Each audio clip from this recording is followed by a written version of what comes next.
Donc, bonjour à tous. Alors, on va commencer par faire un petit tour de table. Je vais laisser Jonathan se présenter, Virginie et Christophe, et ensuite on attaque le thème. C'est parti. Bonjour Julien, Christophe et Virginie. Du coup, Jonathan Bondy. Je suis de Dordogne, donc sur la région Nouvelle-Aquitaine, donc dans le 24. Et en l'occurrence, je suis vice-président délégué du district de football de la Dordogne. J'ai diverses fonctions également, hein, puisque j'ai une expérience, on va dire, en ayant également été dirigeant de club, où je suis toujours membre du bureau de mon club et des fonctions diverses comme président de la commission départementale des arbitres de la Dordogne. Et tout ceci depuis, en l'occurrence, le 19 septembre 2020, puisque les élections ont eu lieu récemment. Voilà pour une présentation brève. Ok. Virginie. Alors bonjour à tous. Donc moi Virginie Sinoquet, je suis secrétaire d'un club de foot à l'AS Manchecourt sur Abbeville dans le 80. Je suis donc dirigeante. Notre équipe Fagnon évolue en D3. Je suis moi-même donc arbitre auxiliaire. Ok. Christophe. Christophe Bonnet, je suis l'ancien président du handball où j'ai œuvré pendant 15 ans. On a été en D2 féminine. Et après, je suis parti à mes premiers amours, c'est-à-dire le football. Et je suis président délégué avec Jérôme Sapin au SPA Football sur Abbeville aussi, dans la Somme. Ok. Merci Christophe, merci à vous pour la présentation. Donc le thème de cette conférence, c'est la gestion du Covid-19 au sein des districts de football. Donc pour commencer, une petite question. Virginie, on te laisse ouvrir le bal. C'est parti. Alors Jonathan, donc les ligues et les districts ont mis en place un fonds de solidarité pour les clubs. Comment et quand sera-t-il mis à disposition des clubs ? Alors, le fonds de solidarité aujourd'hui, tel qu'il est mis en place, il y a une première partie qui a déjà été versée, en l'occurrence. C'était notamment le fonds, et c'était les 10 euros par licencié qui ont été reversés au club. Cette partie-là, en fait, a été déduite sur le foot club, sur la comptabilité foot club directement, en fait. C'est-à-dire que sur ce que devaient les clubs, par exemple, au mois d'août ou au mois de septembre, sur l'enregistrement des licences avec la compte, il y a une ligne créditrice et logiquement, la ligne créditrice, elle doit tomber aux alentours du 30 ou du 31 juillet avec le montant qui a été alloué à chaque club et du coup, c'est déduit de la somme qui était due par les clubs, voilà, en l'occurrence. On va dire que c'était la pièce majeure, on va dire, ou c'était l'opération majeure d'un point de vue financier. Ensuite, il a également été mis en place par la fédération pour tous les clubs de moins de 100 licenciés des dotations, dotations de ballons qui ont été remis. Alors, ballons et également donc ballon taille 4 ou taille 5 en fonction des clubs, les clubs qui avaient des écoles de foot ou pas d'écoles de foot. Avec des chasubles. Et ces dotations-là ont été remises en fait à disposition des districts qui n'avaient plus qu'à distribuer, qui avaient un rôle de proximité auprès des clubs. Ce sont les opérations majeures qui ont été mises en place. Et ensuite, dans les prochaines semaines, il y a une volonté encore d'accompagnement. Mais je pense surtout que ce seront les districts et les ligues qui auront également un rôle à jouer au-delà du fonds de solidarité de la fédération, puisque la fédération a mis en place également des aides par rapport aux clubs qui avaient notamment des employés.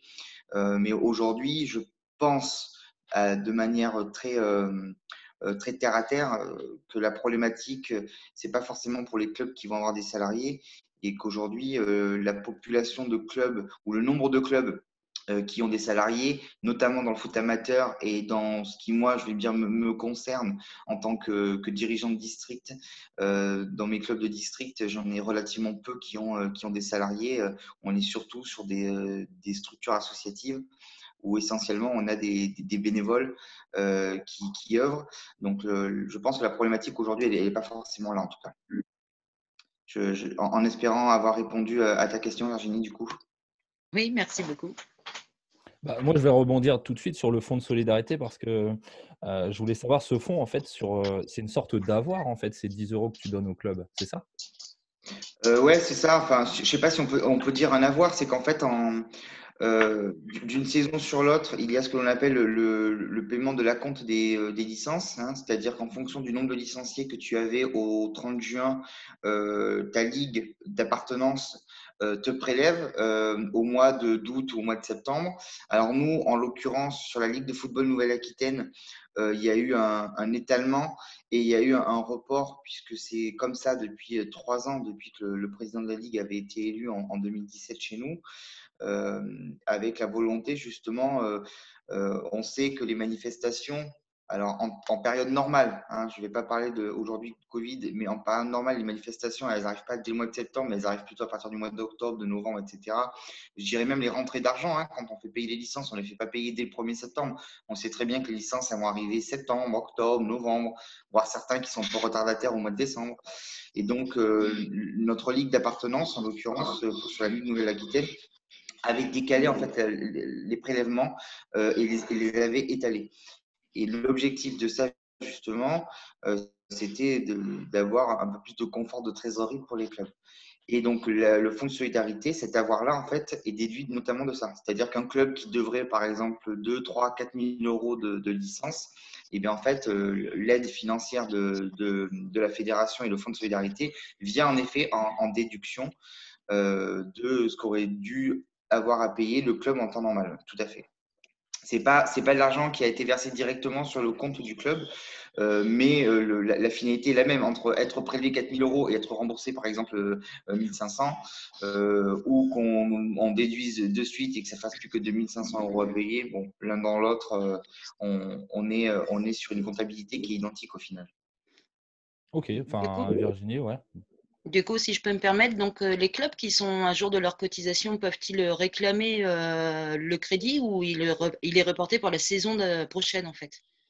Alors, qu'est-ce que tu entends par être à jour? Parce que le fonds de solidarité au 30 juillet, quand tu regardes la comptabilité sur Foot Club, le montant a été forcément déduit.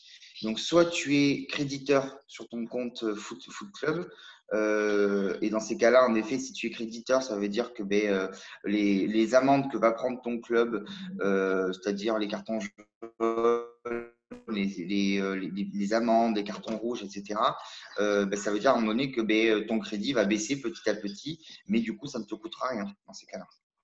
Ouais, donc c'est bien de l'argent.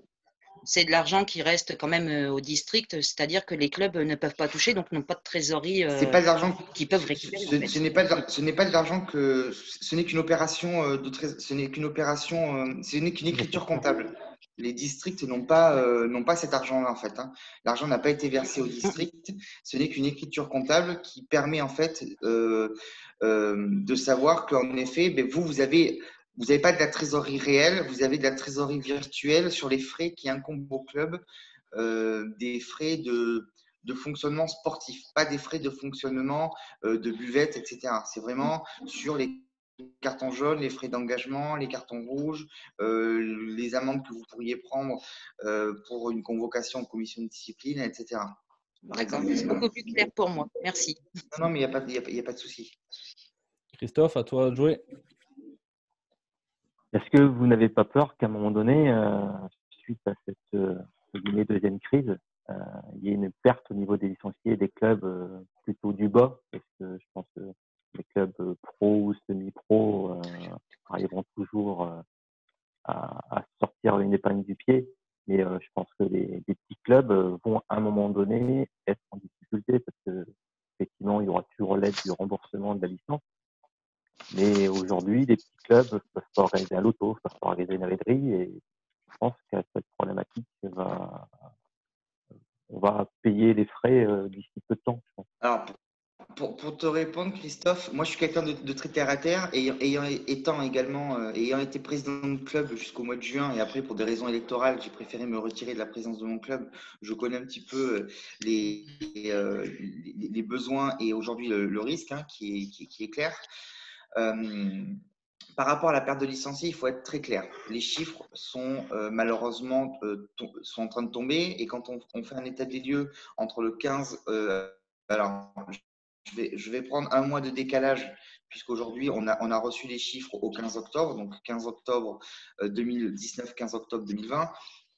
Il n'y a pas de débat. Il n'y a pas de débat. Moi, sur mon département, on est sur la moyenne basse, c'est-à-dire qu'au niveau de la Fédération française de football, on est sur une perte de licenciés qui va être aux alentours des 9%.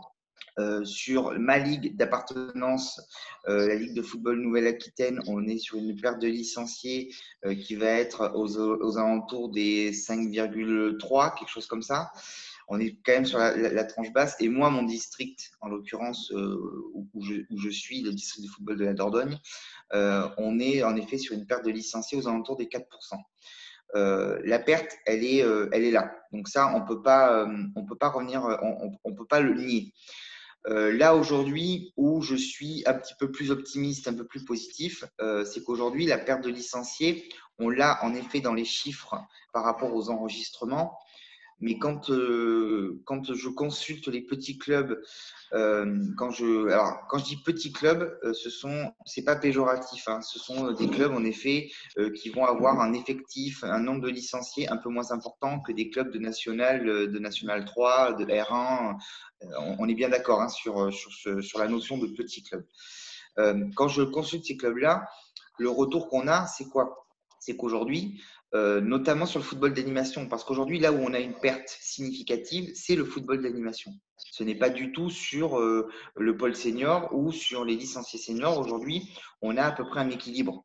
On n'a pas une perte significative. On a même, nous, par exemple, sur la nouvelle Ligue d'Aquitaine et sur la Dordogne, on a des licenciés seniors en plus.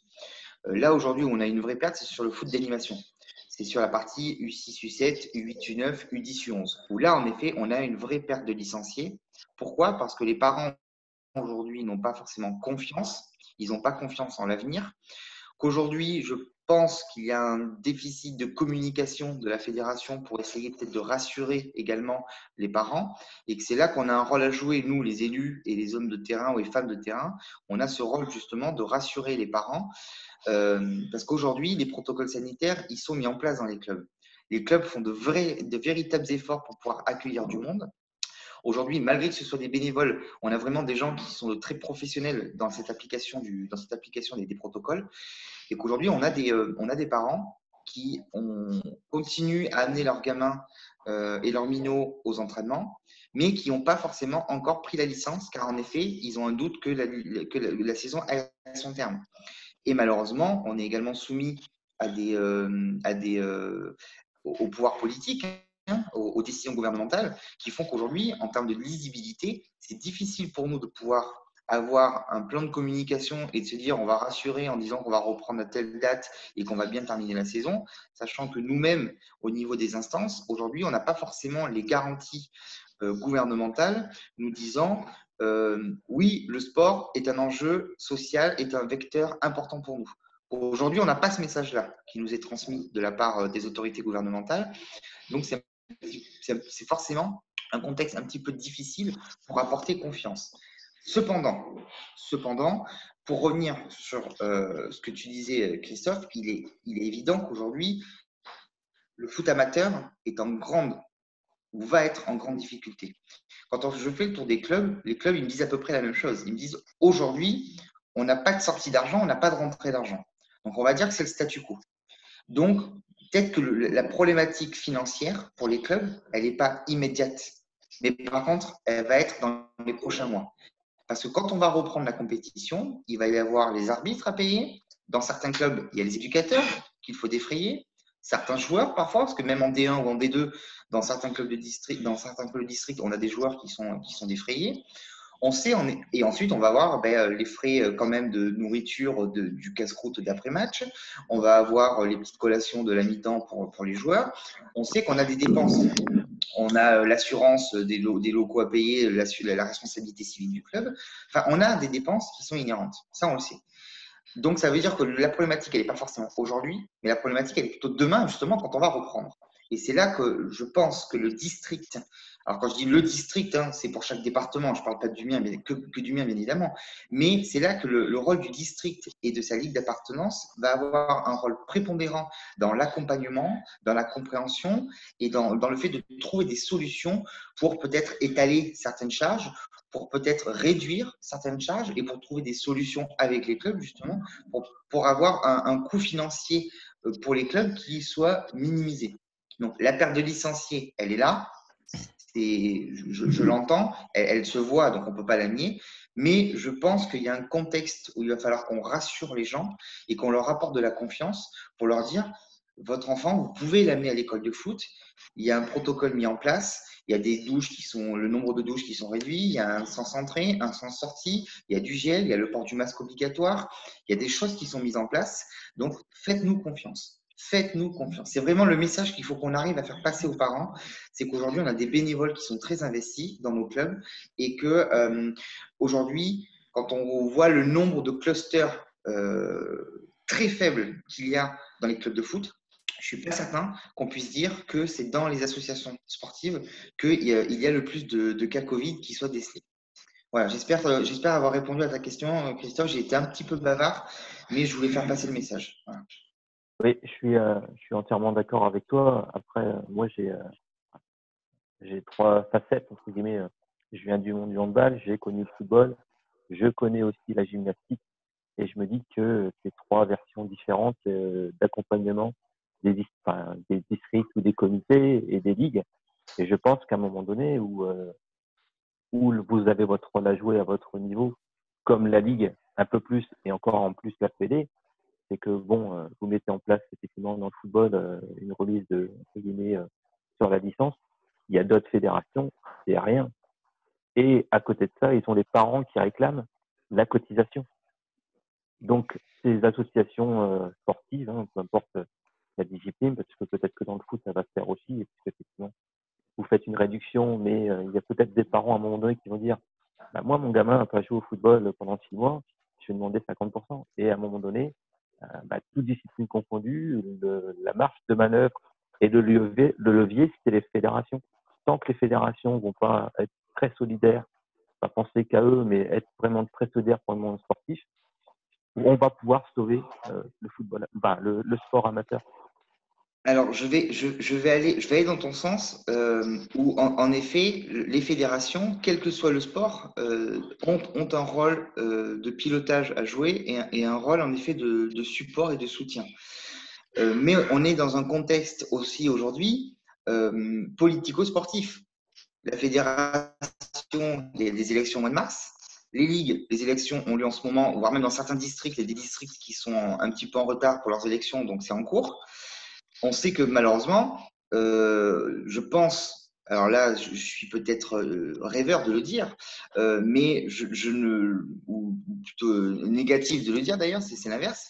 Je ne vois pas aujourd'hui la fédération se positionner totalement sur un plan supplémentaire tant que les élections à la fédération au mois de mars 2021 n'auront pas eu lieu. Aujourd'hui, on ne connaît pas le contexte.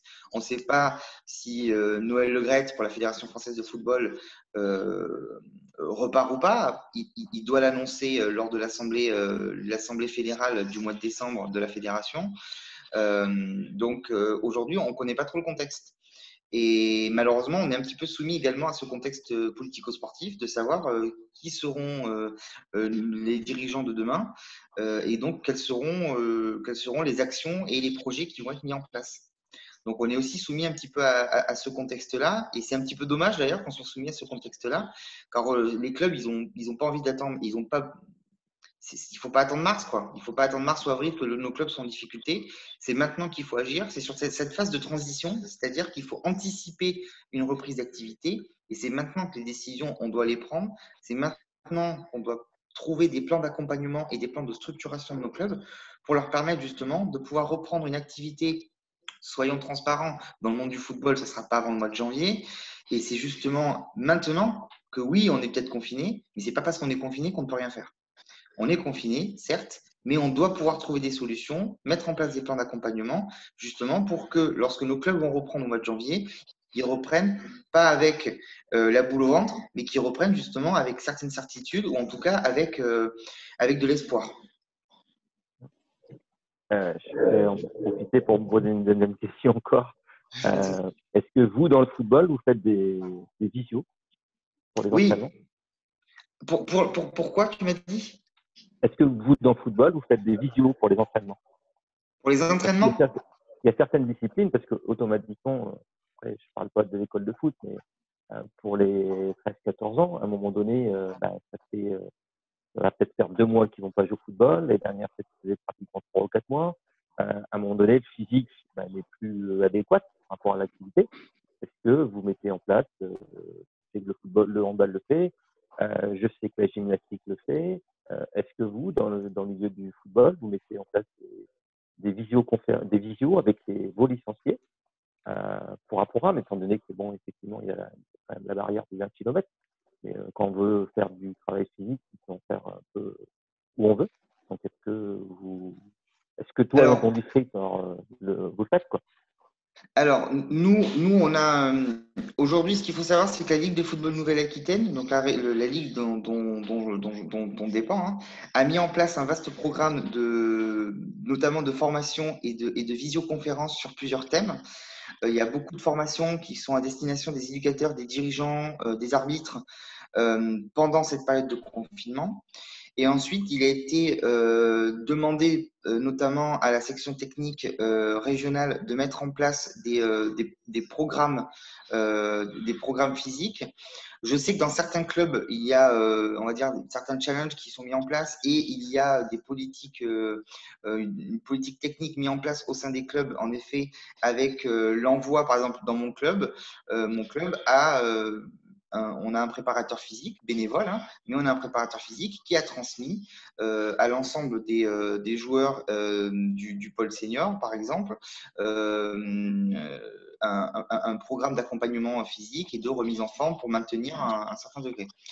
Mais aujourd'hui, il n'y a pas une action particulière mise en place par le district ou par la ligue de faire des séances de visio avec des licenciés pour faire une séance de sport.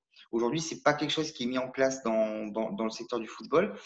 Mais par contre, l'idée pourrait être reprise. Donc, j'entends ce que tu dis en tout cas. Et l'idée pourrait être reprise parce que je pense qu'il y a possibilité aujourd'hui avec les moyens technologiques que l'on a de pouvoir mettre en place Ça justement. fonctionne. Hein, comment? J'ai dit quand ça fonctionne. Oui. Faut avoir la bonne connexion au bon moment, quoi. Voilà. Non, mais je pense que c'est très intéressant parce que, excuse-moi. Non, vas-y, Christophe. C'est très intéressant parce que ça va automatiquement aider les clubs à 2 niveaux. Le premier, c'est s'occuper de leurs licenciés. Donc, les parents vont être attachés à qu'on s'occupe de leurs enfants, leurs filles, leurs garçons. Et à côté de ça, ça va leur permettre aussi au club que peut-être que les parents vont avoir un peu de scrupule à demander un remboursement d'une partie de licence. Donc, c'est un double enjeu impérativement pour les clubs parce que c'est très bien ce que fait la fédération de football, une remise par la cotisation, mais toute discipline ne le fait pas et à un moment donné, l'herbe de la guerre, c'est quand même l'argent, quoi. Quand je précisais tout à l'heure les petits clubs, pour moi, pour ceux qui me connaissent, j'ai jamais eu de petit partenaire ou grand partenaire ou de petit club ou de grand club. On fait tous partie d'une même maison, que ce soit le football, le handball, la gymnastique. Mais à un moment donné, il faut qu'on arrive à avoir des ressources financières pour mener à bien nos projets. Ouais, je te rejoins sur le fait que le paiement de la cotisation de la licence aujourd'hui est un enjeu car c'est vital pour les clubs. Qu'aujourd'hui, les clubs ont moins de partenaires, quand je dis partenaires, c'est ils ont moins de sponsors, hein, ou ils ont certains sponsors, mais qui donnent moins qu'ils donnaient avant parce qu'on connaît le contexte. Et qu'aujourd'hui, il y a certains budgets qui ont été divisés par 2 hein, pour certaines associations. Et que si on n'a pas cette rentrée d'argent des licences, le club du coin, à un moment donné, il va fermer. Et on ne doit pas en arriver là. On ne doit pas en arriver là, d'où le fait que le district, ligue et fédération ont un rôle prépondérant à jouer pour soutenir et pour accompagner justement les clubs, les petits, les gros. Mais il faut qu'on n'oublie personne en tout cas dans cette crise. Il faut qu'on n'oublie personne. C'est un message important à faire passer en tout cas. Moi, j'irais peut-être un peu plus loin. Quand on voit la période d'inactivité au niveau du championnat, là, on parle d'anticiper. Après, sur les clubs, 10 € sur les licences, tu vois. Enfin, moi, de mon point de vue, je trouve que c'est peu. Pourquoi est-ce qu'on ne ferait pas une gratuité totale des licences? Puisque les clubs sont impactés, tu vois, on n'a que quelques journées de championnat. Est-ce qu'on ne pourrait pas anticiper une gratuité totale des licences? C'est une question. Aujourd'hui, je ne connais pas l'état des comptes de la fédération. Ce qu'il faut savoir, c'est que la fédération prend un montant, hein, puisque sur une licence, par exemple, on va partir sur une licence foot éducatif, par exemple en U13, où on doit être sur une licence à le coût administratif de aux alentours des 14 ou 15 euros, quelque chose comme ça. J'ai pas le montant en tête. Ensuite, le club, du coup, prend un peu plus pour pouvoir payer la nourriture, les frais de fonctionnement qu'il peut avoir sur l'année. Puisque ce qu'il faut savoir aujourd'hui, c'est que le coût d'une licence de football, par rapport à ce qu'elle coûte réellement sur l'année, elle est infime. Hein. On est quand même sur le sport qui est le plus facilement joignable d'un point de vue financier. Aujourd'hui, un parent qui va payer 30, 40, 50, allez même 60 € pour une saison, c'est quoi? C'est quoi dans le budget on va dire, familial sur une saison, une licence à 50 € quand on sait qu'il y a un goûter qui est fourni aux entraînements, aux matchs, quand on sait que le club doit payer les frais d'arbitre, quand on sait que le club doit payer beaucoup de charges à l'année, le paiement de la licence, aujourd'hui, représente finalement enfin, un licencié ne coûte pas que 50 €, on va dire, sur une saison. Voilà, quand on met bout à bout tous les frais qu'on a, de toute façon, quand on prend le budget d'un club et qu'on l'utilise par son nombre de licenciés, c'est là qu'on voit combien coûte à peu près un licencié. Hein. Hein, c'est le résumé que je fais souvent. Et donc, je peux te rejoindre sur le fait qu'on ne prenne rien au club, mais de la part de la fédération, ça pourrait être une solution. Mais aujourd'hui, quels sont l'état financier de la fédération? Honnêtement, je n'ai pas les tenants et les aboutissants, donc je serais incapable de te dire oui, il faut qu'on fasse ça. Et ça serait démago de ma part de te dire oui, il faut faire ça. Aujourd'hui, je ne suis pas là pour dire que des choses qui font plaisir. Je suis aussi très terre à terre qu'aujourd'hui, le fait d'avoir eu un remboursement de 10 €, que ça fait sur ces 10 €, il y a eu une partie qui a été à charge des ligues, une partie à charge des districts. C'est-à-dire que les 10 € remboursés, tout n'a pas été remboursé que par la fédération. C'est-à-dire que sur ces 10 €, il y a eu une partie qui a été mise à disposition par les districts, par les ligues. Hein. Donc, le budget a été coupé en trois, on va dire. Et c'est vrai que sur ces sommes-là, c'est des sommes qui représentent quand même, des sommes en euros qui sont quand même vraiment déjà très importantes. Un district comme la Dordogne, qui n'a pas un budget énormissime, hein, c'est un budget de 500 000 € à peu près sur l'année. Hein, le budget de 500 000 € pour un district comme le nôtre, je parle. Hein, donc le nôtre, c'est quoi? C'est 13 500 licenciés, c'est un peu plus de 110 clubs. Ça, c'est le fonctionnement. C'est le fonctionnement pour notre district, avoir un budget de 500 000 € sur l'année. Le fait d'avoir eu à rembourser déjà une partie et d'avoir fait un geste, et c'était nécessaire de le faire, le geste. Hein. Là-dessus, on ne le remet absolument pas en cause, bien au contraire. Mais c'était déjà, ça représentait déjà une somme importante déjà. Voilà. Ok. Mais donc de là à rembourser la totalité, je ne sais pas. Moi, je serais plutôt partant pour faire un plan d'accompagnement sur d'autres besoins que peuvent avoir les clubs. On sait qu'aujourd'hui, il y a une nécessité de trésorerie, mais est-ce qu'on n'est pas en capacité de pouvoir faire des gestes financiers différents que uniquement sur le coût de la licence? Je m'interroge. Et Ok. pour aller dans le sens de Julien, excuse-moi de Julien te couper, Vas-y. je rebondis sur ce que j'ai dit tout à l'heure. Je pense que la porte d'entrée, effectivement, je rejoins Julien, qu'à un moment donné, peut-être que… De toute façon, c'est le serpent qui va se prendre la queue. Hein. C'est-à-dire que la Fédé a de l'argent, qu'il le redonne à la Ligue à la district, et puis le district, en fonction des projets, peut aider les clubs.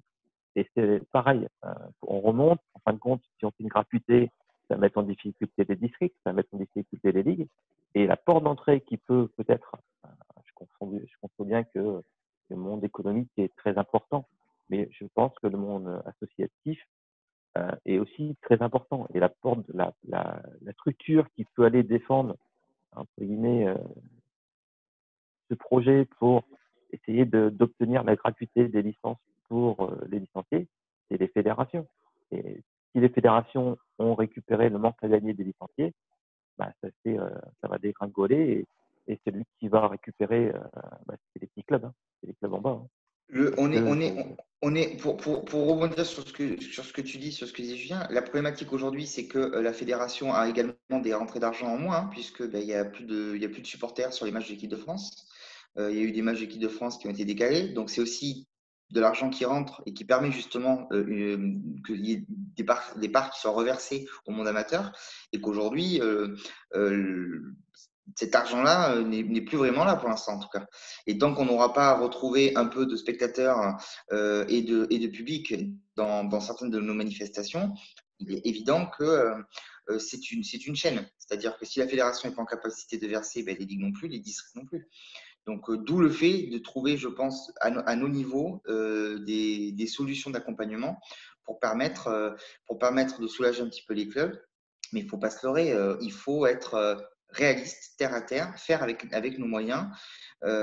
Et encore une fois, l'accompagnement des clubs, pour moi, est capital. Mais tout ne viendra pas que de la fédération. Il faut que nous, dans notre rôle de proximité, quand on est président, vice-président, membre d'un comité directeur de district, c'est aussi nous à connaître les attentes des clubs.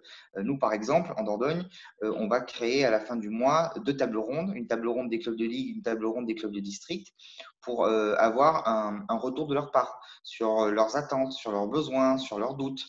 L'objectif, c'est qu'on ouvre la parole et que les clubs puissent nous faire ressentir quels sont réellement leurs besoins. Il y a des clubs, Christophe, qui vont nous dire nous, là, financièrement, honnêtement, on était bien structuré. C'est-à-dire qu'on avait un petit pécule d'avance, on a bien travaillé pendant des années. Donc, en effet, le petit pécule qu'on a obtenu à l'avance nous permet justement, en temps de crise, d'avoir un petit peu d'avance. Nous, aujourd'hui, on va plutôt attendre du district ou de la ligue de la dotation pour la saison prochaine. Comme ça, on sait qu'on n'aura pas à sortir l'achat de ballon. On va avoir plutôt besoin de petites subventions pour payer l'achat de mini-buts parce qu'en effet, on sait que l'année prochaine, nos buts sont vieillissants, on a besoin de les changer. Au lieu de sortir 2500 €, si on a 1000 ou 1500 € d'aide de la ligue ou du district ou de certaines aides, ok. La Ligue de football Nouvelle-Aquitaine a mis en place, par exemple, une commission qui s'appelle une commission infrastructure, enfin petits investissements, hein, exactement, ça s'appelle comme ça. Cette commission-là, c'était un budget d'un peu plus de 350 000 € pour les clubs de la Ligue de football Nouvelle-Aquitaine, pour justement aider les clubs qui avaient des projets. Et en fait, moins tu avais de licenciés, plus tu avais d'aide. C'est-à-dire que les plus petits clubs avaient un peu plus d'aide et les plus gros clubs, qui logiquement ont un budget peut-être un peu plus sécurisé ou un peu plus solide, avaient un petit peu moins d'aide. Mais c'était fait par rapport au nombre de licenciés. Et j'ai trouvé l'initiative vraiment très bonne. Parce que, en effet, il y a des clubs qui se sont vus financer une partie de leur matériel pédagogique, des dotations, etc. Et ça, j'ai trouvé que l'initiative était bonne. Je ne sais pas comment ça se passe dans d'autres ligues, mais ce qu'avait mis en place la Ligue de football Nouvelle-Aquitaine, d'allouer une partie de son budget de fonctionnement justement à l'accompagnement des clubs, c'est-à-dire que les clubs remplissaient un dossier avec un devis et la commission se réunissait et en fonction de nos licenciés, il y avait un montant qui leur était alloué et qui leur était du coup versé derrière. Et ça, j'ai trouvé que l'initiative était bonne parce que ça permettait justement aux clubs d'avoir un vrai soutien sur des projets et ça leur permettait également d'avoir des frais en moins du coup d'une année sur l'autre. Et je pense. Et par contre, il y a d'autres clubs qui vont nous dire nous, dotation, nous, on a tout ce qu'il faut. On a des ballons, on a les produits pour désinfecter, on a tout ce qu'il faut. Par contre, nous, ce qu'il nous faut, c'est que on a eu des manifestations en moins. Et nous, on sait qu'à la fin de l'année, il va nous manquer 250, 300 ou 500 € pour combler le trou, quoi. Donc, chaque club est différent et je pense qu'il ne faut pas faire une généralité. Et c'est pour ça qu'un plan d'accompagnement, quand j'ai plan d'accompagnement, c'est qu'il faut qu'on ait plusieurs solutions dans ce plan d'accompagnement pour être en capacité d'accompagner des clubs qui vont avoir plutôt des problèmes de trésorerie, clair et net.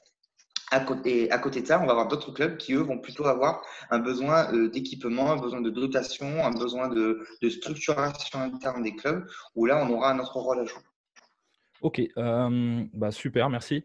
Dernière question, il nous reste 2 minutes. Dernière question pour Virginie, parce que ça passe très vite, c'est vachement intéressant. Donc, 2 minutes, Virginie, dernière question. Alors, moi, mon cheval de bataille depuis des années est le football féminin. Donc, en cette période de crise, à l'heure où les institutions, les acteurs et les observateurs du sport se concentrent et se concertent sur la reconstruction et l'écriture du sport de demain, le fait que le sport au féminin ne soit que très peu évoqué est assez inquiétant. Alors, ma question, c'est la Covid aurait-elle tué le football féminin? Alors, je pense pas. Je pense pas parce qu'aujourd'hui, on a un nombre de licenciés quand même qui reste en évolution positive. Nous, sur le district de football de la Dordogne et sur la Ligue de football Nouvelle-Aquitaine, on a une évolution positive du nombre des licenciés féminines. Aujourd'hui, ce qu'il faut savoir, c'est que la fédération, c'est son cheval, c'est son cheval de bataille également, hein. La fédération est vraiment très axée sur le développement du football féminin. Alors, c'est vrai qu'on parle beaucoup de D1, de D2, mais le football féminin est vraiment en train de se structurer réellement avec des clubs qui sont vraiment en train de monter en compétences, en train de se structurer. On est en train de mettre les clubs, les districts et les ligues sont en train de mettre des championnats et des catégories spécifiques pour le football féminin. Mais il est évident aujourd'hui que le Covid a mis un coup d'arrêt à ce développement de manière immédiate. Mais ce n'est pas un coup d'arrêt définitif. Ce n'est qu'un coup d'arrêt lié à la période, tout comme le foot animation qui est en perte de licenciés et également les licenciés seniors. Mais je reste convaincu par contre, en effet, que pour demain, le football féminin aujourd'hui est un véritable axe de développement. Et que quand on parle de politique technique, de développement du football et de développement de nos éducateurs, aujourd'hui, le football féminin est clairement dans les clous. Maintenant, il y a encore un travail à faire. On n'est que sur les premières étapes, mais il y a un gros travail qui est fait par la fédération et les ligues et les districts aujourd'hui sont totalement conscients du travail qu'il leur reste à faire.